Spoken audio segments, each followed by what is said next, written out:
All right.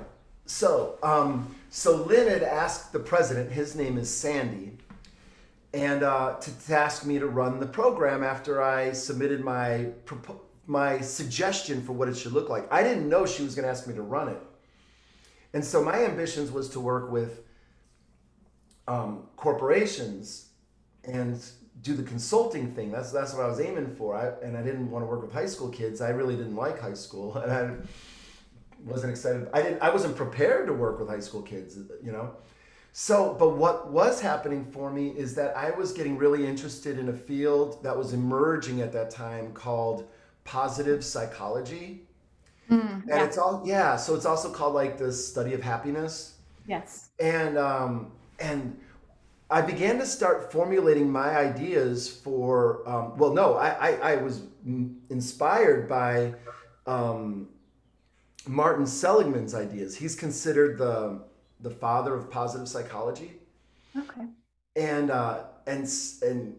and so I read a book of his where he talked about what is it that allows people to be, happy or to be live a more fulfilling life.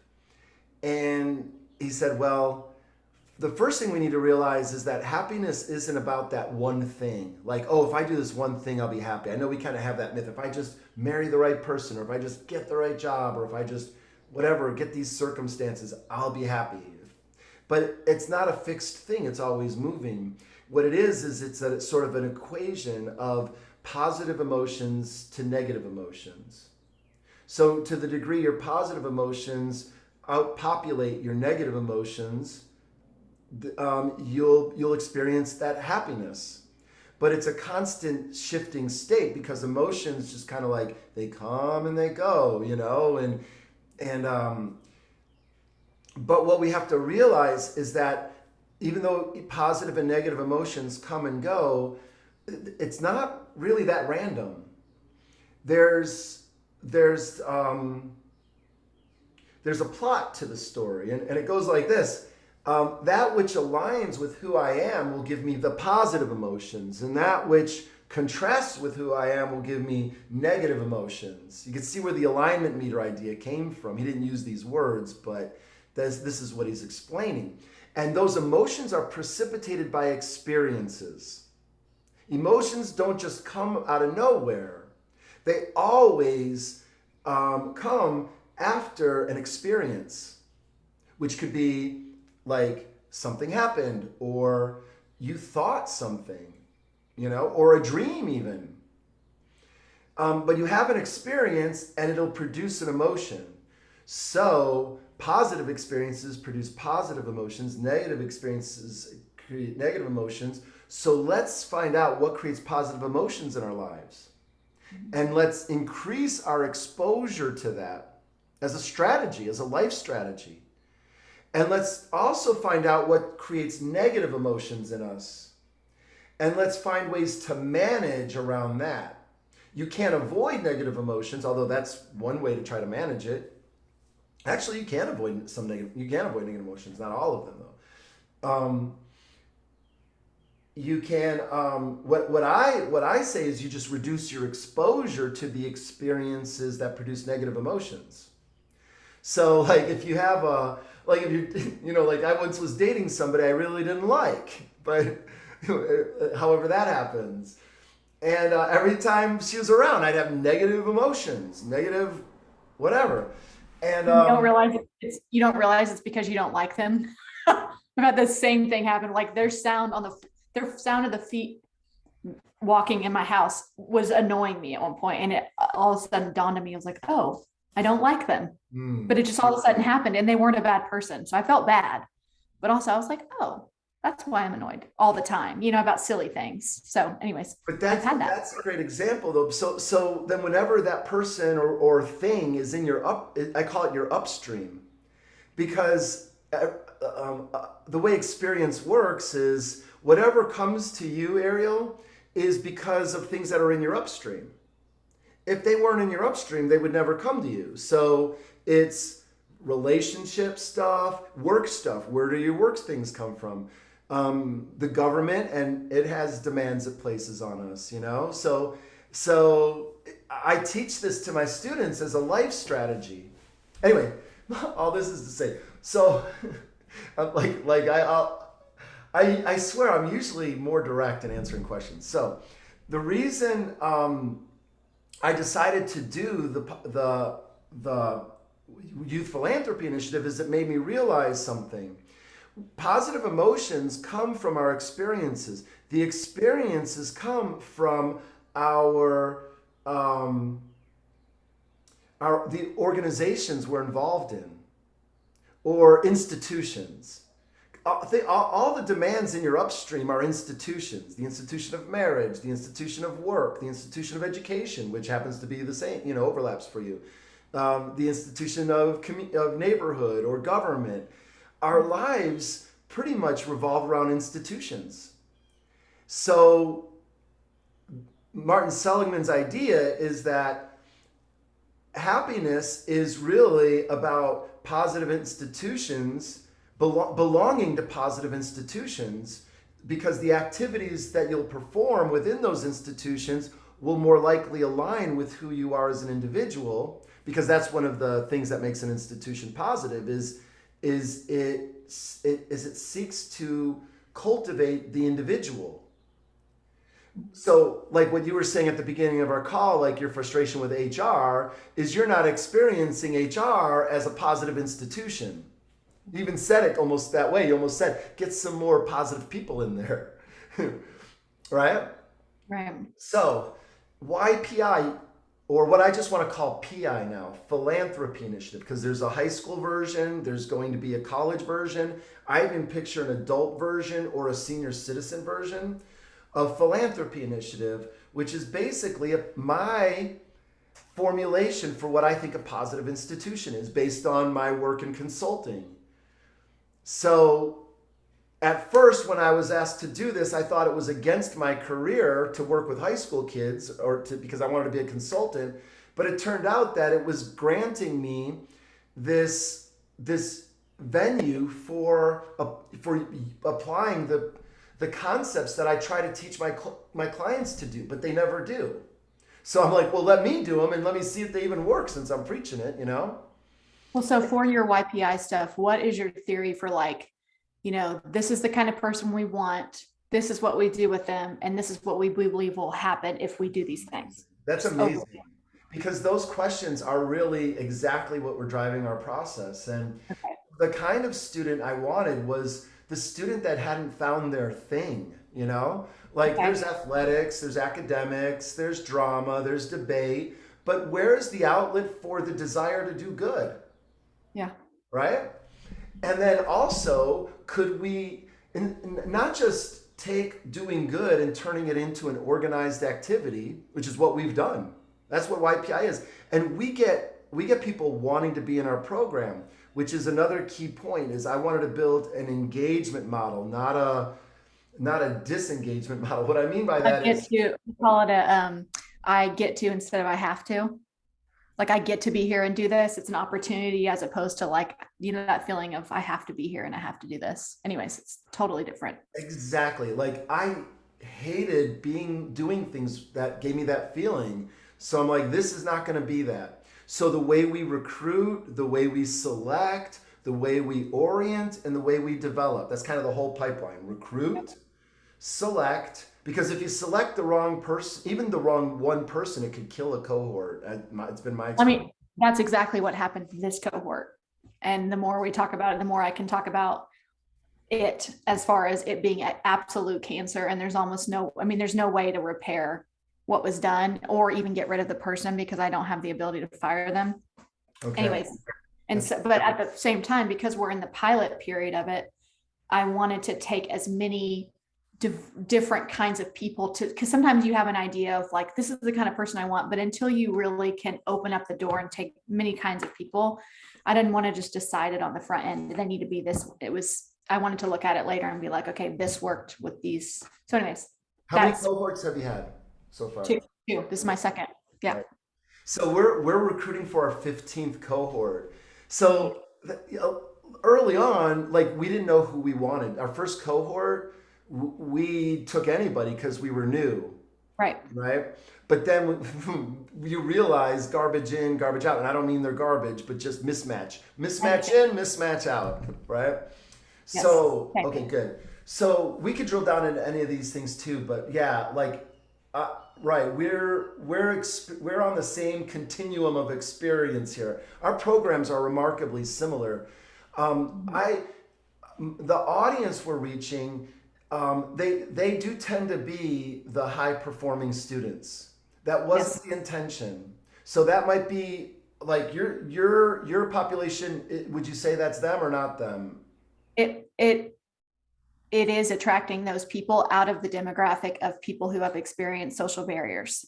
So we are attracting the people who have been to prison but get degrees and you never know about it. So we are attracting these people that are the highest performers in the demographic. And our social barriers are not just previously incarcerated. It's aged out of foster care and domestic violence. So anybody that has been through things. But yes, we are attracting that almost like a leader. It's kind of like a leadership Oklahoma or something like that, where we have these experiences and we bring them, we have these speakers and, and that's kind of even a thought too that I had at one point. Could we have that be something that we do that's modeled just like that, but for people who have experienced social barriers, to where they even do an annual payment, but it's open to the whole state. And so that way we could recoup some revenue, even if it's a small amount. A lot of our funders would like to see recoup revenue. Anyways, that's that's a later thing Yeah. after we have established the program and processes and all of that. That's so cool. All right. Wow, there's a lot here because I'm very the community leadership thing is something I've been very involved in. Leadership Oklahoma is part of that community leadership thing. It's a nationwide kind of network, I guess, of similar organizations. So then, of course, there's Leadership Oklahoma City, Leadership Edmond, Leadership Tulsa, and I was very involved in Leadership Tulsa. And then I was board president, and I wrote a Oh, curriculum for leadership. It's a book called Positive oh, Leadership. that's perfect. Yeah, yeah, it's hilarious because Crazy. Okay, that's perfect. right? And so for a while, when I was focused on it, I was franchising that curriculum, and about 40 other programs were licensing it from me. But yeah, yeah, and I like at one point, I thought that was my ambition until very recently, actually. What's crazy is this is like a divine meeting and us getting together, because I know the people that do Leadership Oklahoma, and because there's some of them fund us and I've just known them for years, and I know the people that do Leadership Oklahoma City, but I've been hesitant. Like I wanted, it's almost like I wanted guidance from them, but I was worried about someone stealing the idea or something like that, because they could easily just tack it onto what they were already doing and it be a thing. And so I was kind of like forewarned by Dar, who I told you about, to be careful about doing that. So anyways, I've been Interesting. trying to do that. That's really interesting. All right, so there's a lot there. So I want to say too that YPI is influenced by my Leadership Tulsa experience. Okay. I didn't do Leadership Oklahoma. I um yeah, I didn't like the idea of spending weekends all around the state for some reason. But It's a um commitment. yeah, yeah, I don't know, and I'm a homebody, I guess, basically. But and I'm not much of a networker. I'm not good. I don't enjoy Really? it. What's that? Is it just the way that, like, is it a social anxiety, or is it like you didn't see the value in it, or what is it that Hmm. I'm like, that's the thing about me too, is I always want to know you're like behind the door of whatever you tell me. That's the individualizer, which I totally relate. All right, so it's probably a combination of things, but a lot of it is the idea of ingratiating or feeling like I'm ingratiating myself for gain. I can't. It feels so fake, and whenever I feel fake, I'm like I'm being fake. I like tell on myself. You know what I mean? Like I can't do this. Negative experience because it doesn't match who you are as a person. Okay. Exactly. Okay. I don't enjoy the thrill of the hunt, whereas other people do, and I totally get it, and they enjoy the interacting. But like, I I don't. Yeah, Yeah. I relate to that is why I asked you. Okay, cool. Yeah. Yeah. Yeah. Because I guess I don't really know people's motives. And the more I've lived, the more, honestly, I want to say that I've been proven wrong, but I mean, there's definitely good people out there, but man, the amount of times I thought I was dealing with good. Okay, so here's one of the lessons I teach. I teach good versus nice. There's Okay. a difference. Okay. Yet to the young or the uninitiated, they look the same. Because, Okay. like if nice and good, if you're nice and you're good, you have a nice kindergarten teacher or a nice whatever, the Easter bunny, nice and good, and they go together and heroes are nice and good. Rarely at least on my cartoons growing up, was there someone nice who was evil, Hmm. right? It was nice Yes. and good, nice and good. But in the human world, there's a lot of people who are selfish oriented. Maybe I won't call it evil, just very selfish oriented, who've learned to use the language of nice to masquerade as good. Yes. Yeah.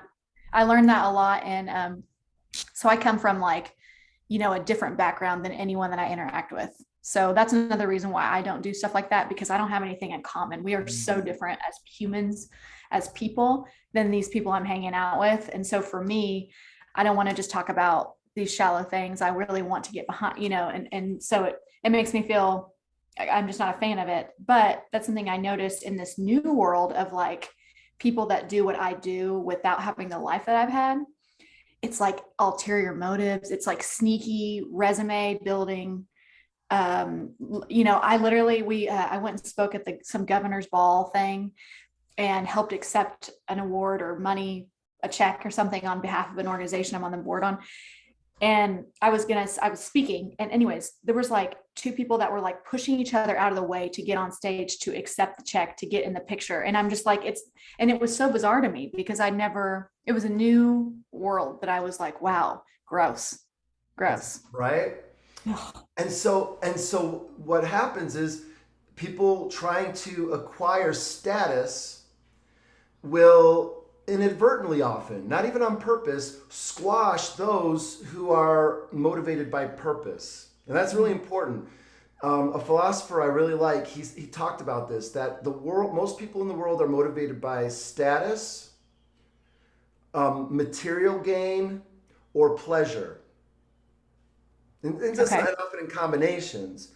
Mhm. And what he was teaching was that purpose is the better path, Mhm. because wealth acquired from a sense of purpose is way better than superficial wealth. Yeah. Status that stems from a meaningful purpose is more is worthwhile status, Mhm. and the pleasure that comes from you know making things better is way better than pleasure that comes from making things worse, which Right. a lot of us, me included, can get our wires crossed on that. Like, we could take pleasure in that which is bad for us. I call that stupidity. Or we can take pleasure in that which is bad for other people, and that's my definition of evil, Yes. Yeah. right? Yeah. Like, But yeah, people that are evil, they never really think. They never think they are. It's like either denial or they believe that their reasonings are actually good. You know what I mean? Like they're just so like deluded to the truth of whatever it is. But of course, if you were evil, you wouldn't be able to be alive if you truly thought you were evil. So yeah, the anyways. bad guys don't know they're the bad guys. Um, but something you said about reminded me of, like, I don't. I seem like I read a lot of books. I don't really read a lot of books, but this book I read and it was very helpful. It was about being coming from a blue collar background, but finding yourself in the white collar society, Uh-huh. which is my background. I come from a blue collar, background, working Doing class. Like my family was like no money, no status. We were on this edge, not quite in poverty. Maybe we were at some points, but just riding that edge. yep. Okay. You know, nobody in my family had a college degree. My oldest brother got a college degree, and then I was the second one to get a college degree in my family. So that the blue collar, working class, Yeah. white collar being like wealthy class, and like the kids at my school. I went to a really wealthy high school, even though I wasn't wealthy. A lot of the kids in my high school would have Porsches or Corvettes as their first car. That's white collar, right? So Yeah. so the book was about people from blue collar backgrounds and how they feel uncomfortable in white collar settings Mhm. because the rules are different. Like in blue collar world, you don't ask people for things because nobody has anything. Mhm. In white collar society, people ask for all kinds of things, and they're like, "Oh yeah, no problem. Yeah, I'll buy a $5,000 table for your dinner. Will you hire my nephew for a job when he comes into town for the summer? You know what I mean? Like, and all that stuff's like, yeah, no problem, blah blah blah. And I don't, and the way they think of money is so different than the way I grew up thinking about money. The So I scarcity mindset versus not having that scarcity, in exchange versus, you know, you can't give something away because it might be the last that you, I mean, yeah, but I understand. Yep. And there's more I, subtle. What's that? I was saying I feel bad about asking, like I'm on the committee for, or on a board and we have to like send out stuff for a luncheon. And I hate that. I Mm. even to my people that I send it to, I'm like, feel free to be out of town, Like I don't know. I hate it. I hate Yeah. luncheons in general. They're stupid. Yeah. Well, if you can't get to the meaningful connection, or if you don't value, because there's people who really value like kind of the way people might trade baseball cards. They're like, oh, who do I have that's valuable in my network? Oh, well, I'll trade you two of those for one of that. Oh yeah, I'll introduce you. And people they just value they value that. And what I like about StrengthsFinder is even though I personally have maybe some negative judgments about it, the StrengthsFinder helps me realize no, there's absolute legitimacy and value in it. It's just totally not for me. And so on my alignment meter, which I think kind of got us into this a little bit, that would create negative, like you were saying, it creates a negative experience for me to be in a networking situation. Because there's a lot of things that like throw me off, and if I say the wrong thing to somebody, like if I feel like I hurt somebody's feelings, or I might have like accidentally said something that might have felt snubbed when I didn't mean it that way, I like get all like worked up inside. I can't blow it off, and I can't like reset mentally. So I guess there is an anxiety with it too, to your point. Yeah. But let's see, bringing it back. All right, but to the young people. So by creating this positive institution, then it's what helps people be at their best individually. Help people see where they shine, and watch them become a different person than if And you so have them. what are like the ingrained things that like these are the things that they do so that you get your outcome? Is it just doing good things, being empowered? Is it, certain trainings that they do? Or I mean, kind of just curious to figure out like what is the, I don't know, the changing agents within it. Are you asking Mhm. like what changes The a person. person? Say, Yeah. Yeah. Like when somebody from YPI goes through and they're this kind of person, what is it that changes them or launches them? I guess changes a cool. word. Yeah, so I probably won't like I won't have a good enough answer for that. But some things that come to mind. One is that sense of agency, Yeah. because one of the ways, what we call, I'm trying to call it the pious, the PI operating system. But I got a philanthropy initiative. I need the letter, and then operating system. I need a U. But anyway, our philanthropy initiative operating system includes like what is it that makes it work is student led, Okay. right? Like as much as I'd love to like run the show and everything, I can't, or it will die. That's what kills all these programs is is the adults over managing the experience. Mhm. And they need to have their own experience. Yeah. Except for when you get a radical agent in your group, when you get somebody who shouldn't be in the group, because then and they love the lack of authority Yeah. because what they do is they have social um, I don't know, social schemes that they love running and you manipulating and yeah, so you've seen that and I've seen that. Yeah, man. So part of one of the things I established is there has to be a means for why you should be able to stay in a group. And so, well, one thing we do as a result of these experiences early on was we have a participation agreement that addresses the kind of conduct that we won't tolerate. Okay. And it evolved over time because I don't want to over legislate. It was just very simple, like a couple of bullet points, and it still is. It's maybe like 8 or 9 bullet points now, and it's to remedy the kind of things. If I can find it, I'll see it. I'm not good at multitasking, but this way now we have sort of a baseline for alignment. If you do anything to disrespect another participant or yourself, we will have a conversation about it. Mhm. And Yes. so the philosophy is I call it fans on three, and here's one. All right, and so fans on three. Did I tell you about fans on three before? Okay. When I was board president of Leadership Tulsa, we had some people that never showed up, board people who held seats but never came to meetings. Mhm. And I needed to do something about it, but I'm like, how can I do it in a way that isn't offensive? These are important people.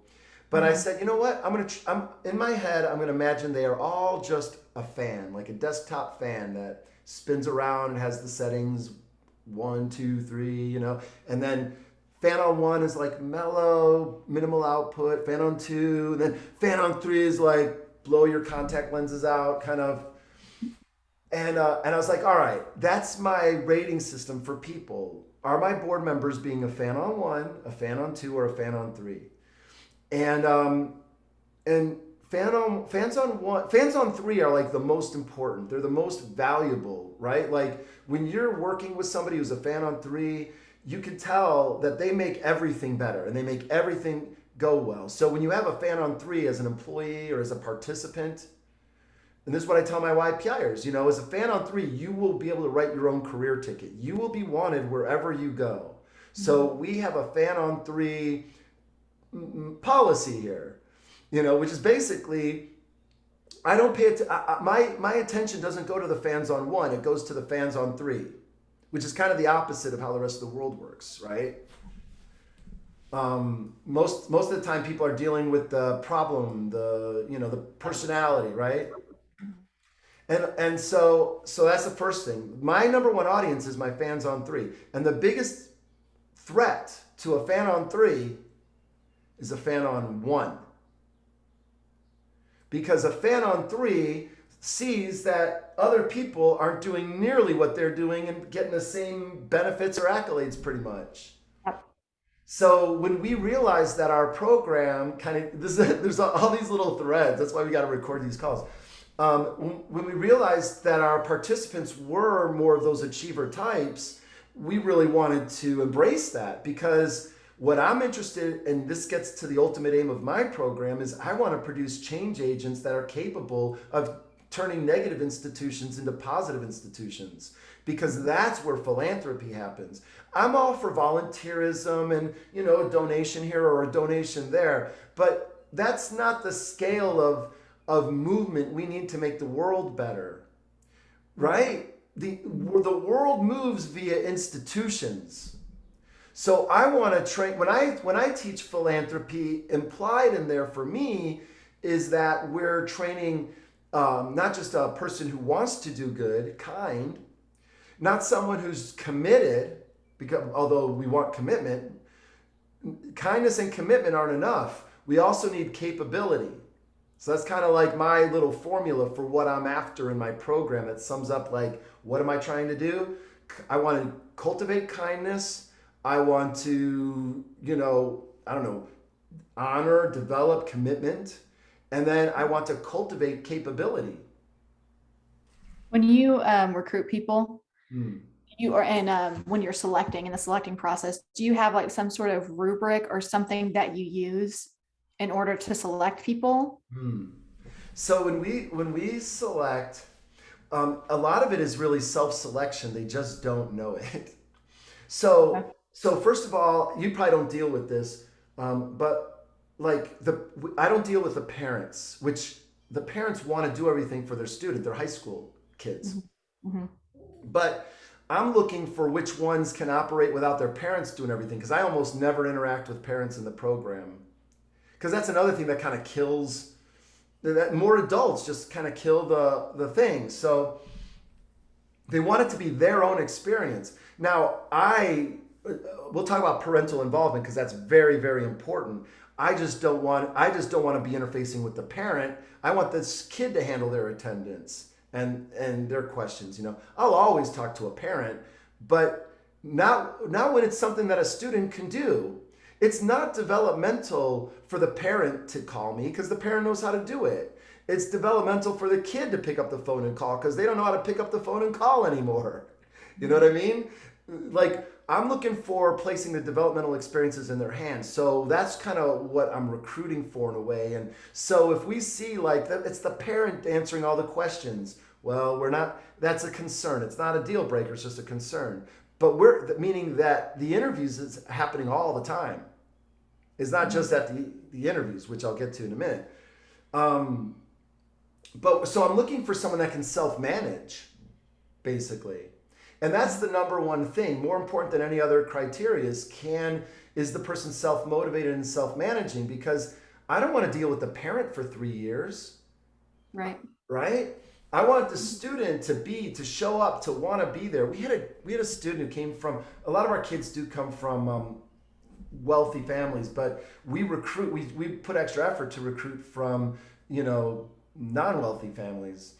And one of our students, she had to walk. I didn't know for the whole first year she was walking to our meetings, which was like 4 miles each way. Wow. You know, in the winter too. I just didn't know that. But the reason is because it was when Trump first got elected, and there was a lot of stuff around targeting people that weren't here, through legal means. Oh, okay. Yep. So the concern was that if her parents got ticketed for driving her, it wouldn't be a ticket, it would be a deportation. Yeah. Wow. Anyway, so so the main thing um, is do they want to be in the program? Because like the parents ushering them through it is going to have us. That's going to lead to disengagement. The student has to want to be there. In fact, I'll just cut to the chase. Our whole program is based on intrinsic motivation. Yes. Everything we do is trying to identify it and cultivate it. And when Right. I have to use extrinsic motivation, then that's bad. I resist it to the fullest. Yes. And I'm in a place where I have a hard time knowing when it's needed because of my demographic. Like the students they have been through some really bad things. And so I have one student, she was one of those, like her hygiene was bad. She was like, everything about what she was doing was like not good. Everything was bad. And bare minimum, called in a lot, always had a lot of excuses for things. And then this semester, she was like, I found out that she was like failing her only class. And I said, you're not going to get any more hours because we pay them, Mm. until you get caught up on this class. And so it was like a lot of like hand holding for hours, sitting down with her and just walking through the work with her, like turn on the video, let's watch it. Okay, take a note. They're going to ask that. That's a key term. Da da da. And now, and who knows what it'll be like, a few months from now. But it's like there's been a dramatic change in her, and she's doing it on her own, and more than passing the class, and has gotten employment. And so I'm like straddling this line of like empowerment and that internal motivation, and like, you need to want this versus, you know, some people just need a little walking with in order to like have an example, to feel cared about, to have the human connection. Because, you know, this girl, she was a prostitute for like her entire life since she was like 12 years old. And she's only like 25, maybe, up until like 2 years ago. That was her entire life. It was that from a very young age. And so, I mean, yeah, I don't know. So that's a struggle that I have is, you know, I want it to be that, but it's not always that. It's a complex thing. So I don't know if this touches on it, but like for me, it is that constant thing where I want diversity, Mm-hmm.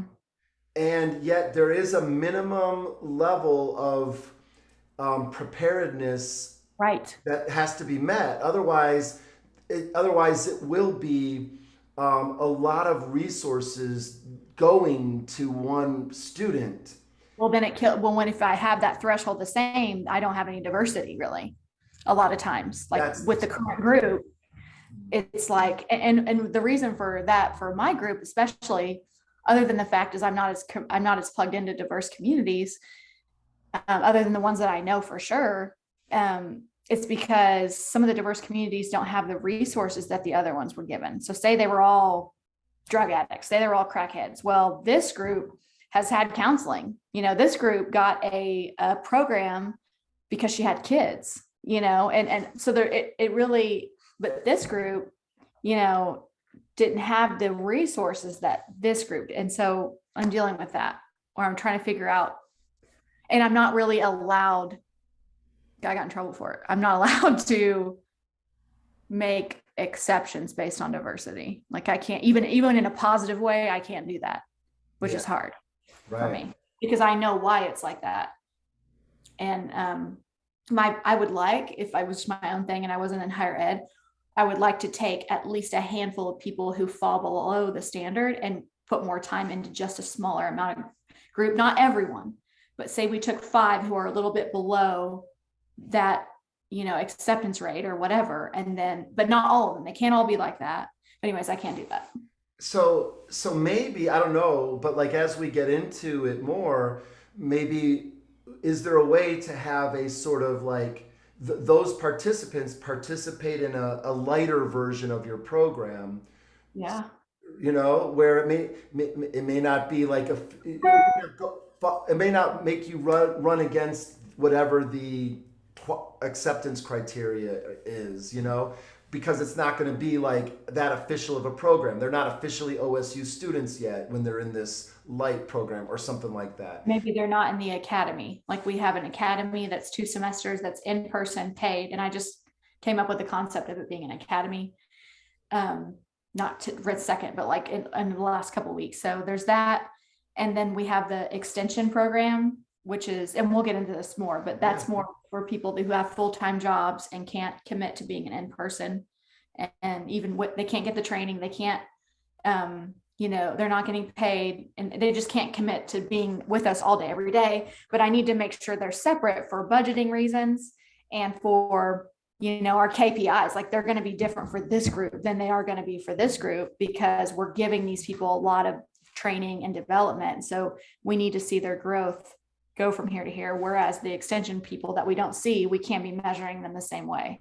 And so there could be, you know, even lower than those things where it was like, you know, intermediary or something like that, where, and we already provide, this is the thing, because I care about what I do. I already do that. And so people apply all the time. Like I had one guy last year who applied who just had his diabetes like really kick in. And he worked at like Tinker Air Force Base. He was like a sheet metal mechanic or something, but he was like diabetic and started to go blind. And so his work product started declining. And so he got fired. And then he didn't have health insurance. He didn't have he didn't even have disability. He couldn't even see. He had no family. He came into the interview with one leg, recently amputated one leg, and came in sleeping on someone's couch. And so anyways, we spent a lot of time like giving that person services for insurance, for work, for all these things. And I help people get their GED all the time, but those things aren't measured in our program. No one knows about these things, but I think that it probably should be known as far as like the time commitment, and can I get a lower level person to do this for budgeting reasons? But anyways, yes. Yeah, I love it. That like now start counting it then. You know, find those are measurable. And I guess as I learn more about what your program is and where you want to go, you know, we can refine any of these ideas. You know, like some kind of pre-academy, sort of like, you know, farm Prep, league like prep. prep Yeah. exactly. Okay. And Yeah. then what a great way to engage your alumni or, you know, your current academy members, you know, to, and that's, and we kind of have something like that too, where we have our students mentoring the other students. And that's only in the last couple of years where we are starting to see the intercohort relationships. It's real that's when it gets really exciting and you're building community. Real quick, That's in our that's in our framework, but because we're so new, it's just not we don't have enough it's not cohorts yet. happening yet. But that is so much a part of when we already have it. We already talk about it, even though it doesn't even exist yet. Like no one's really doing it. But I think our current cohort will do it. I think they Yeah. will. It won't be the same as it will be in like 10 years. But anyways, And think that way. I'm so glad you said that because really do think that way. You're just in your baby steps and like when I was in that second year, you know, I'm thinking back to our second cohort and how, you know, just didn't know, you know, I didn't explore the terrain enough to know what to expect, what was possible, and even still we're coming up with new ways. So, you know, I think what's happening though is there's a lot of synergies between what we're doing. There's definitely some differences too, but one of them I want to circle back just because I know we open a lot of threads and don't close all of them. This is the participation agreement. okay. And I mean, I don't expect you to read the whole thing here. I mean, you can if you want. Oh, this is the college one. Oh, yeah, okay, this is the college one, but still, that'll work. No, yeah, no, it's good.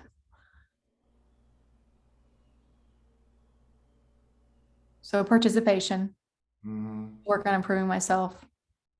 Yeah. And we were talking about safety long before psychological safety was a buzzword. I didn't realize that till just now. But yeah, it's making it safe. And I think so. The thing about the stuff we've done, it's funny because I need to show you the ones that I create, and I'm not like a policy writer or anything. But I have an academic excellence policy and I forgot what the other one was, maybe attendance, but they both kind of talked about like, this is an opportunity. I'm going to do these things. Um, and that's kind of where I've struggled the last year is, you know, the cycle of implementing anything is like, you know, the idea, the partner for it or the resource needed, the execution, the scheduling it or in the execution of it, conducting whatever it is, or, you know, dispersing it to the group, and then always follow up. And I've done the first, all of those things, but the follow up is the things that like I lost a team member and I have all these students and it's way more time consuming than anyone could ever imagine. And so that's kind of what happened with the group, other than that one cancerous student who's a terrible person. Um, I wasn't able to follow up. Like we had policies like that, but unless I followed up with them or, you know, was able to have conversations, like it's really important. I've learned to like circle back around, even to like the things, the expected culture that you want, like, and things like that. Like, how can we reward that, you know, to develop and describe and launch kind of like a culture of like, this is who we are, and then plug in some sort of like incentives or something tied to, you know, someone being those things. Anyways. Yeah, and that's kind of how we were thinking about it too. Is like, how do we build in that intrinsic motivation? And we don't pay our students. There's no reward, you know, that kind of thing. And they're just in a different kind of situation. But I bet we can find ways that your operating system would be all about engagement, and that's the way I think of it is student engagement. So one of the things, we're already an hour. It's so funny how our time flies. And I know you told me last time that you have a hard stop at 1:30. Is that right? Unless that changed. Let me see what it is. I mean, I don't really care about it that much. It's like a big group meeting, so it doesn't have to be super hard stop, but I do have something at 1:30. No, totally. All right. Well, let's try to stick to that. But I would love to I would love to dig in a little bit, like to individualize your program. So talk to me about like I don't know. I don't want to say from scratch. Take me from the beginning, but wherever. Tell me the story. Tell me what you want me to know and what you think like someone who could help who you'd potentially want to help you what you'd want them to know. That was a very inarticulate question, but Um, CFSI was an initiative created to, give people who have experienced social barriers opportunity for higher education and professional development, things that if you've experienced social barriers, you don't get, you're disqualified for otherwise. The idea being that one, people who have experienced adversity can do more. And my story is a testament to that. So I'm very convincing and I'm the perfect, you know what I mean? Like when I talk to employers are like, oh yeah, okay. So that part's golden. And then also, if people have maybe not advanced in life normally and have not received higher ed, so and maybe they've been through addiction or incarceration or just poverty. I believe, and I mean, there's evidence to support that higher education, even if it's not degree fulfillment, creates new neural pathways in our brains. And so we start thinking differently. We start remembering things that we didn't remember before, or solving problems or interacting with other people just from learning as an adult. It does something to your brain. It can rewire your brain. And I was telling someone this like on a podcast. He's in Texas, and his podcast was about like breaking the stigma. So like reentry populations and resource anyways. So, but when I was telling him about that, he was like, wow, I never thought about that. But when he was in prison, the guys that would go to college in prison, he's like, I mean, after being there a little bit, they would be completely different than anyone else. You would be able to tell by the way they looked, by the way they walked, by the way they acted, because the transformative power of learning on anyone, but especially this demographic, is uncharted territory. People don't know about it. And the reason that it is because people spend a lot of their resources helping like the impoverished or social barrier community with emergency treatment, rehab, staying out of jail, reentry into the community, just workforce placement, getting them jobs, thinking like that. But they have not advanced to what's next. And that is where watch where our culture is going. And they just haven't gotten there yet. Oklahoma is like number 1 or 2 in the United States for charitable giving. So we are very interested in charity, agencies, nonprofits, all of that. And so this is on the horizon for what's next in this community. And we're going to prove that.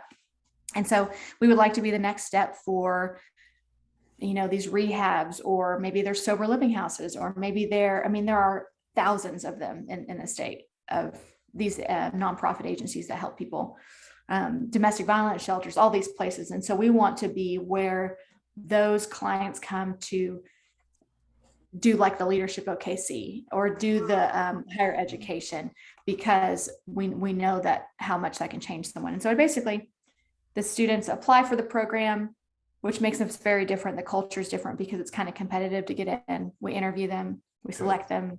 Yeah, good. And then we pay them, which has pros and cons in itself. And they become, they're with us for 2 semesters. And we want to change. Can you say more about that? Like, what does that mean? They're with us for 2 semesters. What does that include?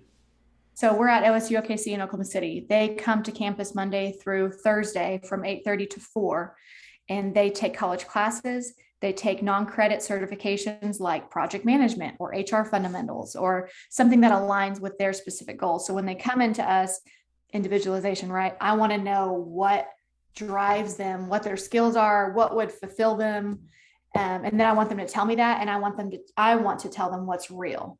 Like, so if someone comes in, they're like, oh, I want to be a sailor or something. I'm like, okay, well, we're in Oklahoma. So let's think about our workforce trends, what actually makes sense. And so they tell me, and then maybe I give them, I figure out why they want to do that. And then I can give them options that maybe they never thought about. Like, have you ever thought about doing this? I literally talked to a student who wanted to be a police officer 2 weeks ago, and she's got like assaulting a police officer on her record, felony charges. Like that will never, ever, ever happen.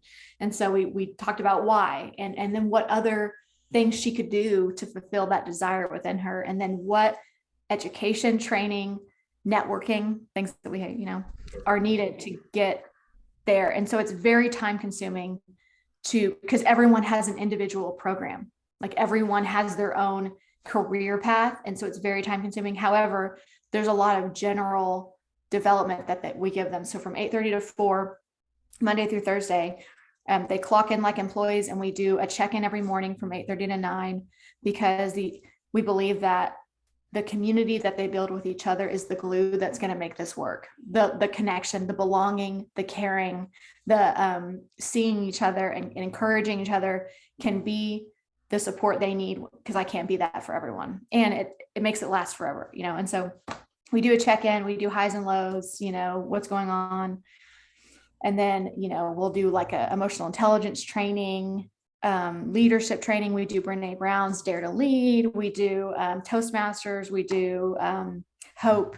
Navigate. We do all these things that are really self-awareness and regulation driven. We help them with resources. We give them laptops, school supplies. We help them with transportation. Everyone that started that didn't have a car now has a car. And when we don't advertise that we buy everyone cars, but it's all we have. And so whatever barrier they have, we figure it out. Once they're part of our group and our family, we're like their family. We make whatever needed. And so there's pros and cons to that, because people that have received handouts, a lot of times, sometimes they can abuse that. And so there needs to be some checks and balances on how people get service resources. Because I'm so invested in it that I have spent thousands of dollars of my own money because in higher ed, you can't pay for certain things.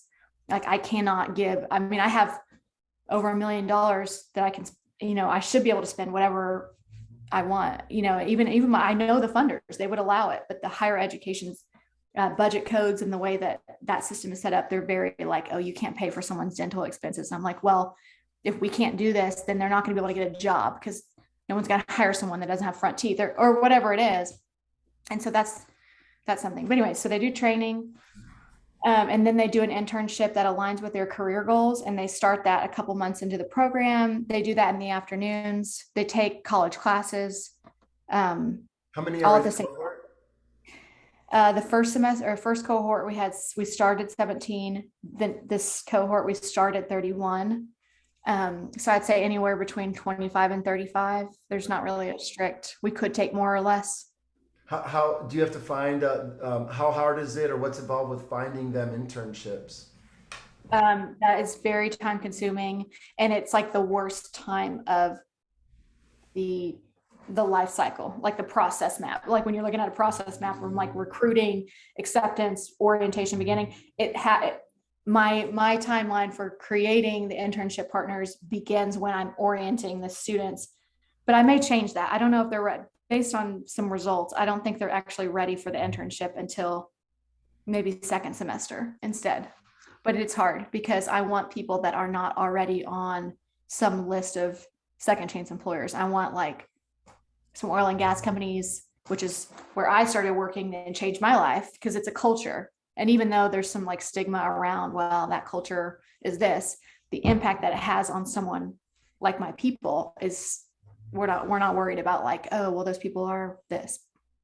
Anyways, it's hard. It's time consuming.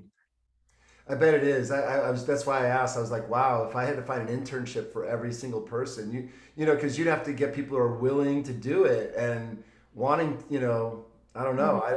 I'm just imagining the challenges involved. And it's not really, the internship program is its own element that needs to be developed. And so when you're like finding new partners and giving them something that's not fully complete, it makes for some haphazard dealings, to where like the students aren't on time and they're not being managed. And the students do an internship project at the very end of the cohort about what they've learned and all of that. But other than that, there's not really any we do like a review, a performance review with the student and with the employer to get food. Well, the students get one about the employer. We don't give them that information. And then I put one out for the employers to do it to the students, so I could just talk to them about improved behavior. And then to the employers about the internship program in general. And so I'm trying to get feedback to figure out how to develop it, but it's not been clean and I don't like it. And I feel bad, but also I can't stop. There's no stopping it. It's already going. And that's why I was going to ask you next, probably very broadly, but wherever you want to go with it, what's working? Oh, first of all, like the idea that no plan survives its first collision with reality. I tell my students this, and I also tell them it's like one of the things they seem to remember more than anything else is when I say, go as far as you can see, and when you get there, you'll see further. Yeah. Right? So that I'm saying all that to preface my question, which is based on like what you thought, before you did your first cohorts versus now that you've had two cohorts, what went according to plan, what totally threw you, what do you like, what are you seeing that you're like, I like this, and what are you seeing kind of like what you just mentioned where it's like it's not where I want it, but so I'd like to hear all of it, but I'd love to start with like what's working, what's happening that you're like, this worked great. The things that I believe worked great are the things that I originally thought would work great. So like, and the reason for that is because I've been in 14 institutions myself. I have been in their seats. I have not only done everything that they've done, like it would blow your mind if you like knew my whole, it would one day I will. Right. It might be helpful, but I've also been through the whole process of change and professionalism and weigh on it. And so I can look at all those things and be like, these are things that are important. So those things were great. Selecting, I would say the things that have not been great are me being probably things that are like needed me to be more harsh. And the reasons that I haven't been more harsh is because I want it to survive. I'm in the beginning. And so you kind of just let people get away with a lot more. You're on rocky ground. It hasn't really gotten to the point where you can say, you can be tough love as much. And so I haven't done as much tough love, and that hasn't been good, obviously, for obvious reasons. And then I had this student that was cancer and, really ruined a lot of stuff and got HR way more involved than it ever should have been. And now they're way more involved, period. And so but it's just where we are now. The internship project or the whole program needs to be way more developed. The added layers of engagement, like what we're talking about, like the prep program, if that's ever becomes an official thing, but like breaking the groups into. So what I did was I created engagement level tiers, ELTs. The ELTs are specific to part-time versus no time versus sometime. So an ELT 1, they have a full-time job and we get them laptops, we get them school supplies, we check up on them, and we help them pay for their school if we need, but they're out there on their own, floating around out there. We don't see them very much, less interaction. Our ELT 2s, which we'll probably do away with, are able to commit some of the time, which we're not probably going to do that again. An ELT 3 is in person all the time, and they receive $10 an hour for up to 25 hours a week, which means they make about $1,000 a month from us. So they could do that and have a part-time job and it work. And so breaking those things up into ELTs was good for the budget and for not trying to force everyone to be doing the same thing. So that was a good thing that happened. Hiring someone that was the right person. I hired someone that wasn't the right person. Thank God she quit. And she's diverse. My new person is diverse, and that's really good because I can't be all things to all people. And because she's Black, but that I've just watched with my eyes and just seen it. My Black students really just connect better with her. Like there's nothing that I can do about that. I can do all the right things by all my students, and some are just going to connect with me more, but I need to have, like, I would even like to have like a male, maybe even like a peer level. I don't know what that would look like, or even someone that was Hispanic, because I want everyone to feel, I feel like that's just really important for, because they're developing their identities in the program. And so anyways, that was something that really good that happened, was having her come on board. Now, and the reason I think this relationship is important is because I don't want to build this out with anyone else. A, because I don't respect them.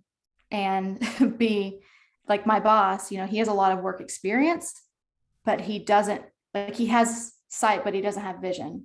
He has work experience, but he doesn't have the life experience. Like he's worked for the state for a long time. Like that's just his mentality. And so I don't want his advice about how this should be created, because it's a center for social innovation. It's something that's never been done. And so I need us to think about ways to do things that is not, and he wants it to be state agency workforce program, which is great for money reasons.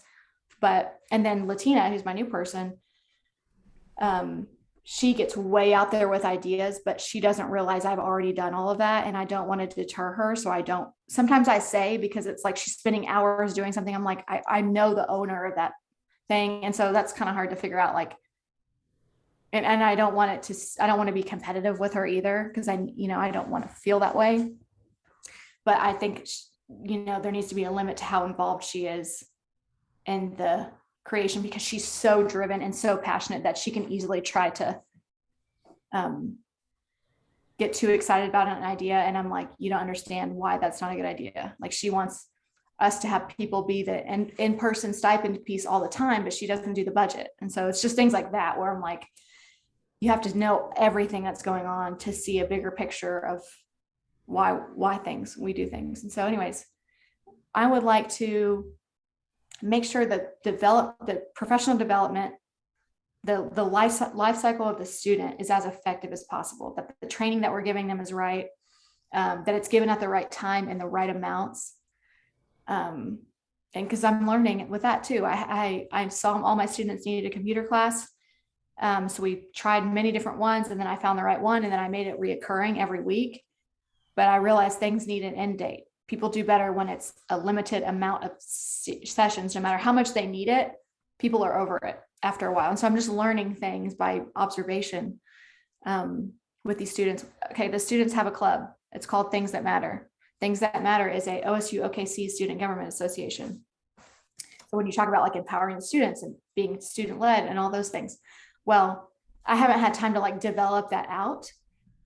And yeah, it'd be great to have the students develop it out, but I think we at least need to give the framework of it before, because my students aren't done. It's like they don't have the vision for what it's going to be 5 years from now. And I want it to be developed based on beta. And then the more they buy into the vision, the more they're like, oh, okay. And so I need help kind of developing the Student Government Association enough to where they can be empowered. I mean, they have a budget, they have money, they can do real things, real events. And so there's the internship, the Student Government Association, the academy, that's 2 semesters from August till May. Then there's the extension program. That's just the academics. So that's the ELT1 full-time job people never hear. I just called it the extension program, but the extension program students, you can be an extension program student, start any semester, summer, fall, because there's no in-person training. You just need a laptop and school supplies and all that stuff, but it affects our price per participant positively, because the more people we have, the lower our price per participant is, and the more funding and stuff like that we could get. So an extension student, you can go through the academy at one time in your life ever. So if you're an extension student and you decide, I want to quit my job and commit, you can do that anytime. Once you graduate the academy, you automatically become an extension student until you actually graduate from the school itself, and then you become alumni. And so there's layers to it. And this is the thing too, we got to think Center for Social Innovation, the name of it. Well, there needs to be like sub programs within that makes it a center for social innovation. Can you give me some examples? Or well, even just thinking about like the academy, like, do we call that Leadership Academy, or do we have something like Leadership OKC? I don't know what the name would be, but it's where someone pays like $50 a year and they are a member and they have access to these trainings. Like they can take Brene Brown's Dare to Lead training. They could come listen to Tom Ward talk about this, and they could, like they get offerings that they can go, but they're actually paying for that experience. And so it increases the value in the student's mind in the academy of what they're getting, and they're getting it for free and paid. Plus, like anytime someone's paying for something, it just changes the brand and the feel and anyways. And then we could open it up to anyone. Anyway, so those are like subsections of things that we could do. And the reasons that would drive things that we could do are more exposure for people who have experienced social barriers and able to help them, to bring them into the academy, even to build our brand and who we are, to increase our participants so that our price per participant goes down. The more people we can be involved with, the better it looks for funding.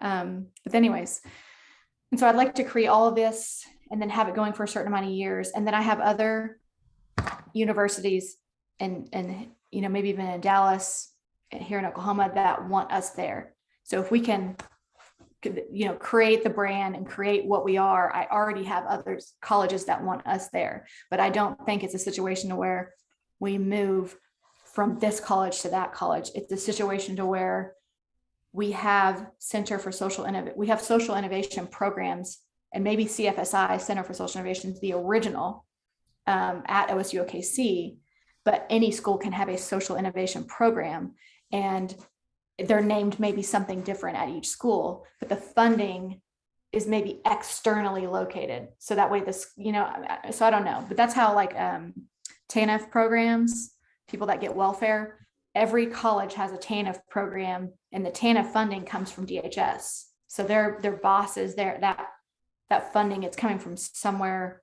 other than the school, which leaves a little control outside of. And so if my vision, whatever, anything I can have, I would have an office outside of any school, and then have program managers like Latina at every school managing these things, doing all that stuff. And then I could just help get money, hire the people, implement a new program, even if we did some national stuff and some other states are interested. And so maybe it's just part of being the implementation there and giving it to them. And so the things right in front of me are, I need to make sure that what we would give someone is working properly and written down and accurate. And then I have longer term vision and plans for what it could be once those things go well. That's good.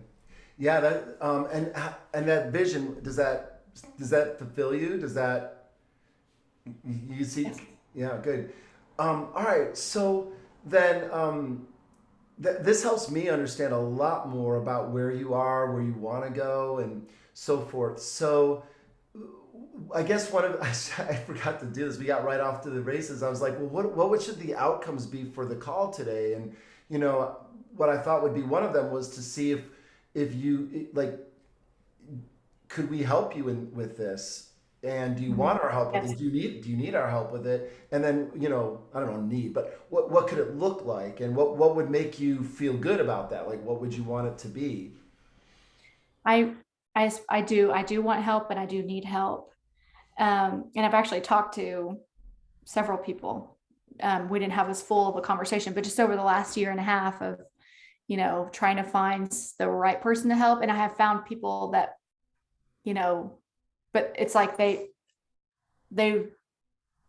want help, like developing the program itself, and the sub programs within it, like I want help like creating, fleshing things out, figuring out, like talking through things, someone that I trust, and that is not part of the school, and that has like ideas and experiences that are at least similar. The people that I've talked to are like nonprofit leaders, which is great, but it's so different. It's so different than I'm not offering housing to people. You know what I mean? So what our thinking is very different as far as like how to transform this person. And so I think it would be a very unique relationship, and for us to work together, because I think that that could be, that you could be, add a lot of value to that. And but so, yeah, I would want, I mean, and we could, I mean, you're gonna have to drive a lot of it because I don't know, obviously. But I mean, just knowing everything that I've said, I don't necessarily know where to start. If it's, a smaller sub program like the internship program, or sometimes you need to look at the bigger thing first. And so I don't really know, but I do want help. Good. Yeah, no, and to that point, I think I would love to step back and look at the concept, because I would imagine that I don't know that you were. I'm going to guess that you might have had the university force some things onto the program. You might have done differently if you could, and so I would love to know the real intention or desire behind it, and then the outcomes that you'd want to see. I mean, we won't have time for it today, but maybe a little bit more. For a few minutes, I'd love to hear like what you want your students to walk away with. Let's say like the year after they've left the academy, and maybe even like 5 years, and then if you even wanted to do 10 years, like what is it that you and the funders would want to see for the students? And I could ask what the school wants or what others want, but I don't think they matter. I want to know what you want and your funders. Career. I want them to have a career. And so I want them to be out of poverty and have a career. The school wants them to get degrees so that they can have their money, the tuition money. I care less about the degree and actually want them to have a career. For example, I have a student the cancer student, wants to be a life coach, which is the worst thing he could ever, because he doesn't care at all about other people. Like he has no interest in doing anything but telling other people. I mean, so anyways, but of course we're going to support him. He was already part of it. So his path is not a degree. It's a, pretty expensive certification. Which one is he getting? I used to help.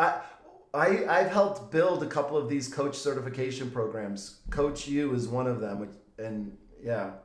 It's through Ed2Go. It's like Okay. a life coaching. It's They like can a get pretty 2000. expensive. Yeah, yeah. Yeah. All right, so a career is what you'd like to see them, because a career means a lot of things. A career means income, it means opportunity, it means access, it means freedom. Well, so like I want them to have identity, like know who they are, um, and feel good about that, have a career, and then also heightened emotional intelligence. So self-awareness, because a lot of them have addiction and things like that. And I know that if emotional intelligence is kind of not necessarily the cure, but it kind of is. Like once you understand and can regulate, I mean, it will change your whole life. And so those are the three. And then I guess community, I want them to have belonging with each other. And I know that's kind of floofy, and so I don't really say No, that a it's lot. not. It's It's true. real. It's Okay. Okay. yeah. I mean, I know that what you mean. A lot of people do dismiss it, but no, it's it's vital. There's no denying it. There's absolutely no denying we need community or we die. And then a lot of Right. people literally good. Yeah, I mean, right on. Beautiful. Well, so I would love to be part of something like this. I mean, I feel in a lot of ways it's like everything I've been doing is preparation for helping build programs, like Yeah. this. So I would love to do that. I think last time we spoke, you said something that I totally get, and you're like, I need more than just the concept and the kind of abstract ideas. I needed to, you didn't, I might be, saying it not exactly right, but I needed to get to the specifics and the details and the actionables. Yes. Is that Yeah. right? Yeah. Instead of like, oh, we should build a spaceship. I want to talk about how we're going to build the spaceship, the different options for building the spaceships and why, and then decide and do. Like, I don't have time to, like, sometimes when I walk away from like a meeting like this, the follow through, like everything else is just very bombarding. And so I need time. I need someone to do things with me, like together a lot of times, because I mean, not all the time, especially if I'm really excited about something, or if it's just a random, maybe the summer, but anyways, that's kind of my style of like, let's do it right now. Yeah. So when you say right now, like I'm picturing you from, Monday through Thursday, you're going to be with students a lot of the time. Is that right? Yeah. So I want to get into that. What would working with you look like? Because I like what you were saying. It was helping me visualize it. You work best when it sounds like when there's some when you have a partner, when you have partnership, you have somebody who can help you advance the ideas, have somebody get it down onto a document. Tell me, you finish the statement. In order for you to feel the kind of partnerships that work best for you are what?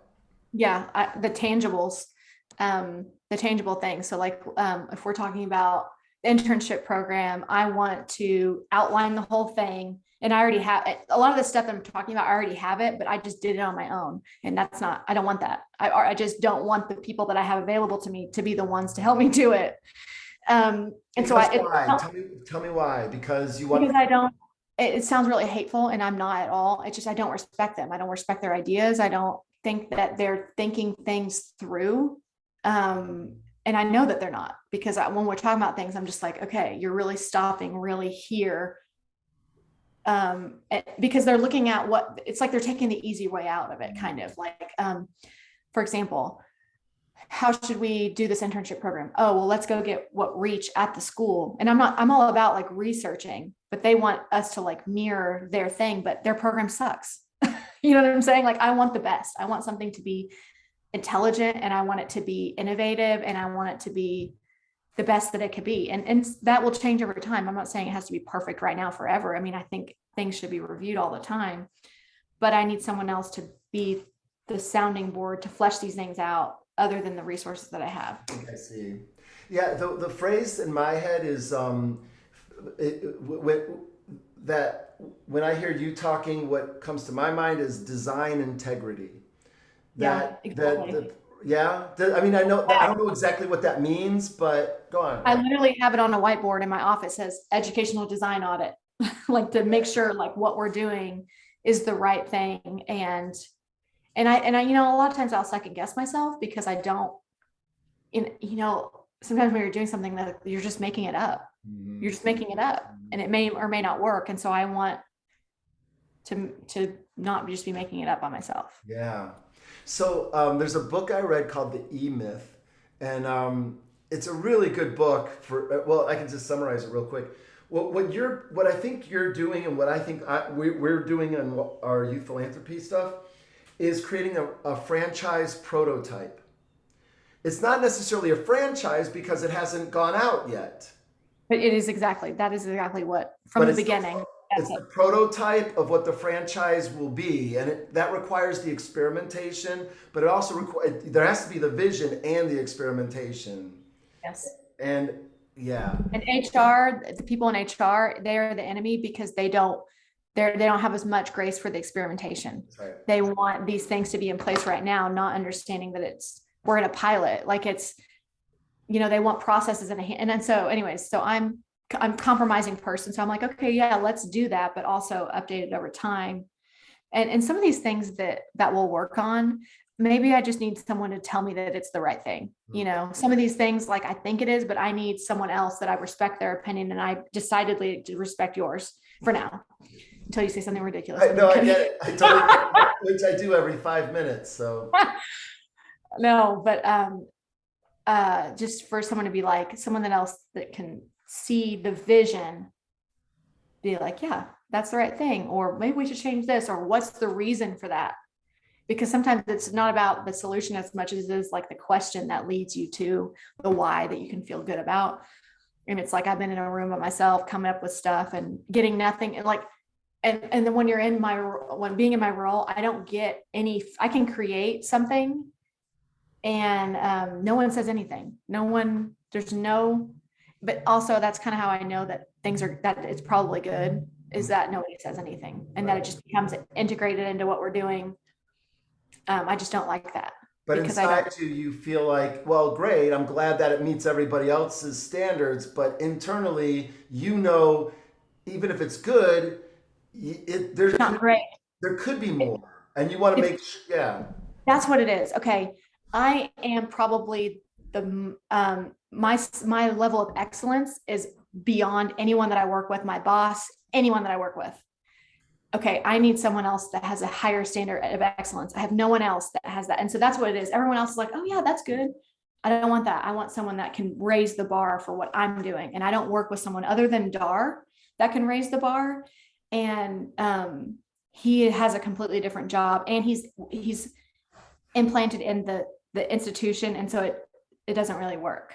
And maybe maybe that's great for what Dar can do for you. Maybe he's somebody you go to check our work. Maybe, when you and I and April, Yeah, and you go to him and keep him out of it so that he can be that person. objective kind of, yeah. I think it's good. And I think that we can definitely do what you're asking for. And then if we don't end up doing it, well, then you'll tell us. But I don't think that's going to be the issue. I think we get started and we will see very quickly, like, if this will be a good fit or not. So, but I think it will, just based on everything we've talked about. It's really exciting. And I think I do understand what you're trying to do. I think in a lot of ways, we're really similar, What do you see, like, whenever we've had this conversation, what are your like swirling thoughts of excitement or concern or fear, or Yes. like what's in here? Good. Yeah, so for me it's like the first thing on my mind, but the last thing I would want to do is disappoint. That's Okay. just how I am, you I know think what I that's mean? your personality though. That's It a is my you. personality. Yeah. It absolutely is. But I mean, um, but here, this is really close to home for me. This opportunity, this venue, this working with people at this tender spot, like with my YPI, they're high school kids. They're just coming out of childhood. They're coming into adulthood, and their strongest influence is their peers. That's really delicate. I know what that one's like. The population you're working with is basically the population that I grew up with, and just through sheer luck or just somebody helped me out or threw me a rope, I didn't have to deal with some of the things that they're dealing with, but I get it, Mhm. and I know that there's not the decks are stacked against them. Yes.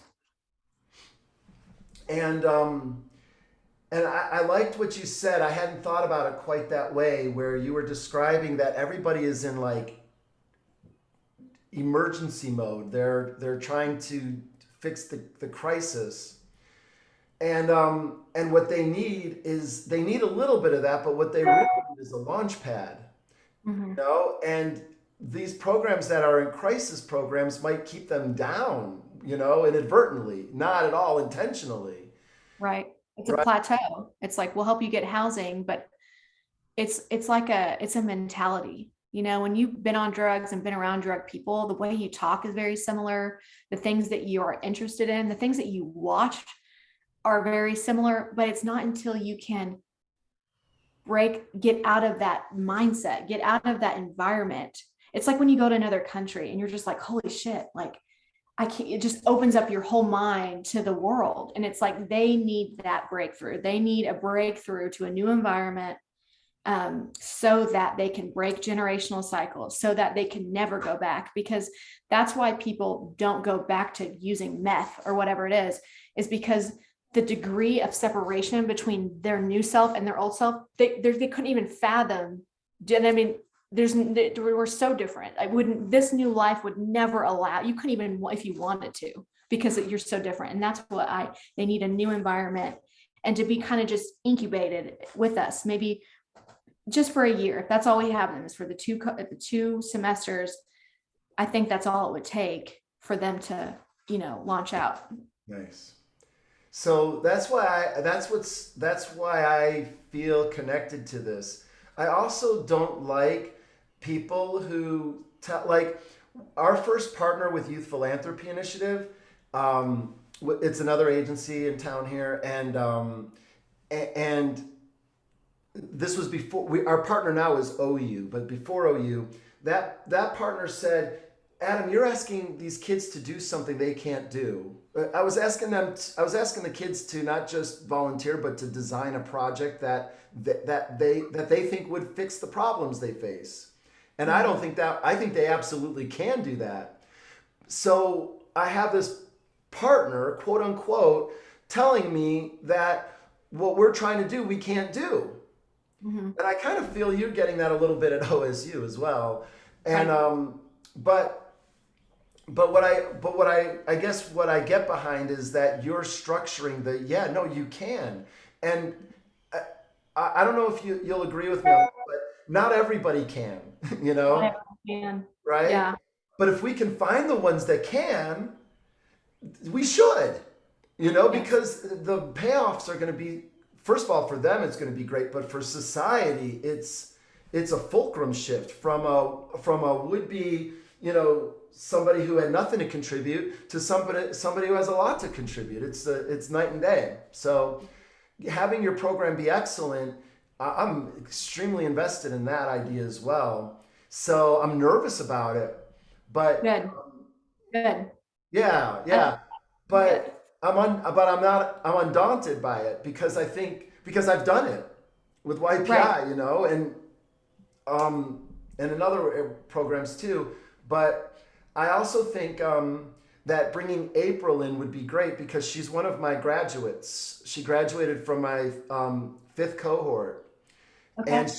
she went on to go to good school and then graduate school in international relations, and works for a really highly regarded nonprofit in international relations that's focused on promoting democracy in countries that don't believe in democracy. You know, so but now she's coming back to Tulsa.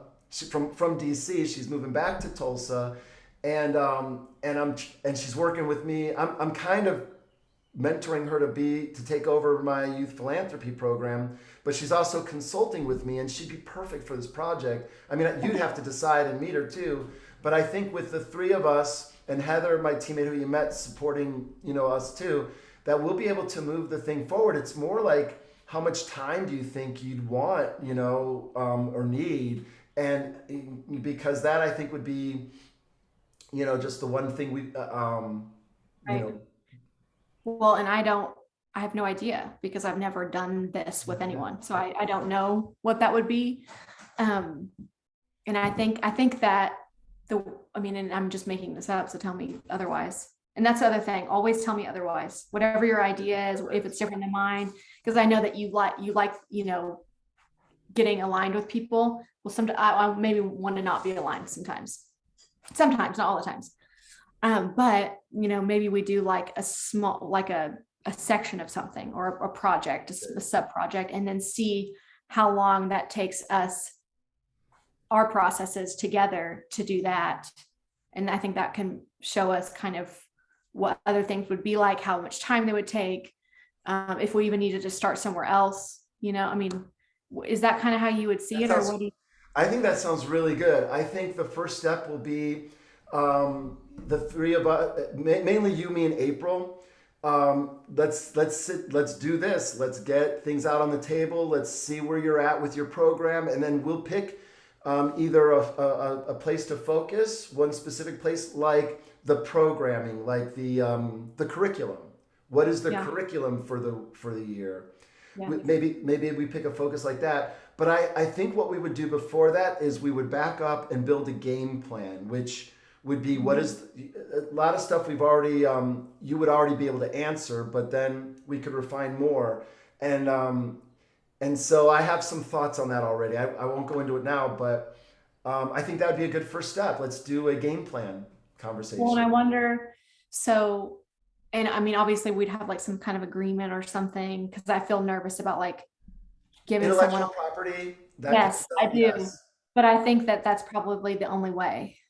But not but, and I want to say I have dealt with this my whole life. Is my ideas. That's what I'm an ideas person. So I want to say that I completely understand the vulnerability, because like you can't steal my products as easily as you can steal my ideas, right? Like, Yeah.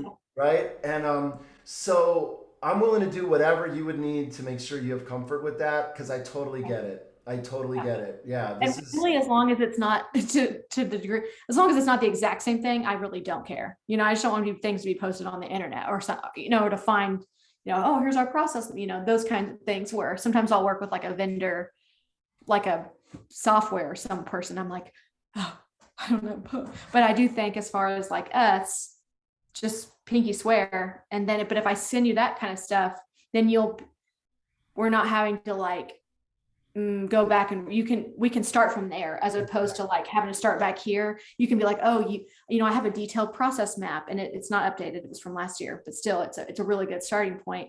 And then we have a website and we have some documents and we have a schedule of training from August till, May. And so those things, we have an application form that's really pared down because of HR. Yeah. So anyways, I have things like that. I even have like CTQs and all those things, but because it's from a Six Sigma project that I did with the consultant, but because the application is no longer what it was, I'm not able to collect the data that I could before. And so it's not fully, but I think that would be helpful. So you can kind of see our clinical to quality. What does it look like to successful outcomes? Well, their transcript grade needs to be higher than this. And I think that's going to be helpful for you to see some of those small, like actual details of what makes a successful I agree with thing. that. Yeah, Okay. all of those things are important artifacts for how we got to where we are today. And when I say artifact, I don't mean like dead and buried. I mean they're alive and relevant too. Some of them probably are, and some of them are needed to get us to where we are. So I would love to see all of that. Whatever you're comfortable sharing, and then yeah, if you even need an NDA, I'm happy to do that as well. So non-disclosure agreement. Okay. Yeah, Yeah. like so happy to do that too. It's Yeah. standard too, and like, Yeah. and just whenever you're dealing with people, if you ever just feel like saying, "Hey, are you comfortable signing a non-disclosure agreement?" That's I don't think you'd be out of. I, I can I don't I've never experienced anyone getting bent out of shape about that. I'm just saying it's kind of standard if you ever need that to with anybody Okay. else. Yeah. Okay. So ask for it more. Yeah, and because I've done that before too, where I'm like, I need to make sure that. So I just went online and I just looked up like a template for a non-disclosure agreement, and just found one that I felt comfortable with the language. So if you want to do that with me too, I'm happy. Like you can just pop one over, but and I'll sign it, and we'll make sure that your content is always yours, and yeah. Okay, cool. Because I kind of want that too. Because I have a lot of content that you might want to incorporate into your program, and that I'd love for you to be able to. I just want to make sure too, like same kind of thing. I anticipate that's going to happen because you're an ideas person. And so how would that come into play as far as like, like being, depending on how involved you are, like, would your role even be more integrated as far as the things that we create or our brand, or I mean, I don't know. I All don't know what right. that looks like, Yeah. No. If but you I'm definitely open is what I'm saying. Like I don't feel very territorial. Once I like trust, then it's like I don't need things to be mine. I just want them to be the best. That's perfect. kind of, That's and how I I feel too. okay. So yeah, so we can definitely cross that bridge. Like for now, let to keep it clear. Our role will be to consult to your program to make it the best it could be. But then, if out of that comes like some other kind of relationships, I'm totally open to that as well. I love what you're doing and how you're doing it and the reasons for doing it. So yeah, making it the best it could be would be awesome.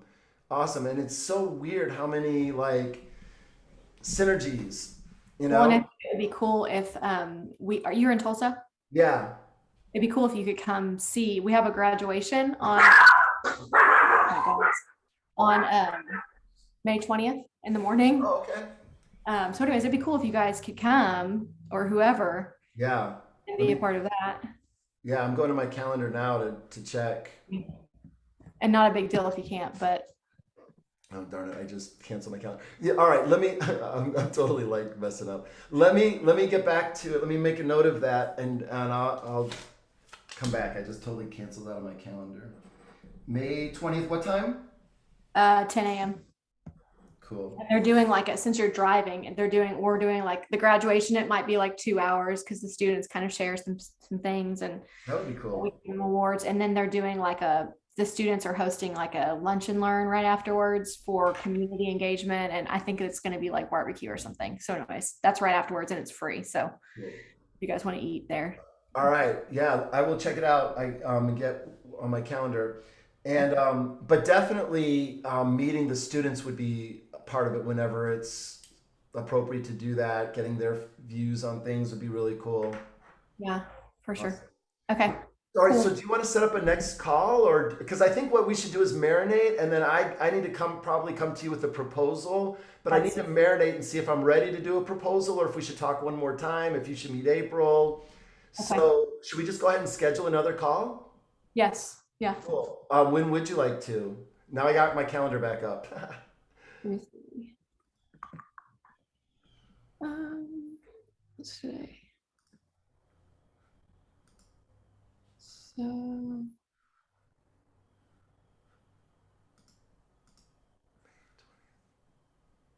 I could do next Thursday afternoon or Friday sometime, like noon to 1:30. All right, let me go. You said next Thursday, the Yeah. 31st? Yeah. What time can you do? I'm really open after 11. Okay, I'm open after from 1 o'clock on. Can we just say like 1 or 1:30? Yep. Yep. Okay.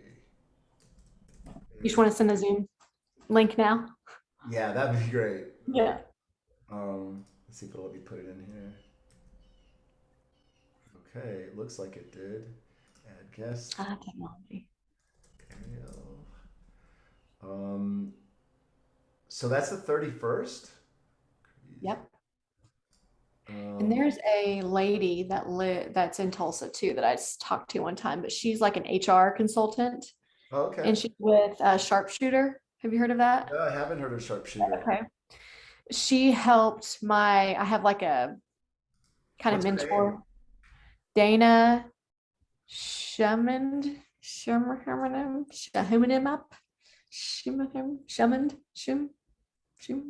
was her name, Yeah, Dana. I don't know her. Anyways, because at one, I was really focusing on one point about just breaking off from OSU OKC altogether and becoming my own nonprofit and incubating another nonprofit. So that way, at least my mission aligned with my parent until we launched. But we just got a federal grant for like money last week. And so I think, I don't know if that's the right model, but I think like what I'm saying, she's an HR consultant. So that's her ideas for like, oh, this is the next step. This is how you break away. But whenever you are in experience with higher ed and different models, there's more ways to do that. But anyways, I didn't know if you knew her. No.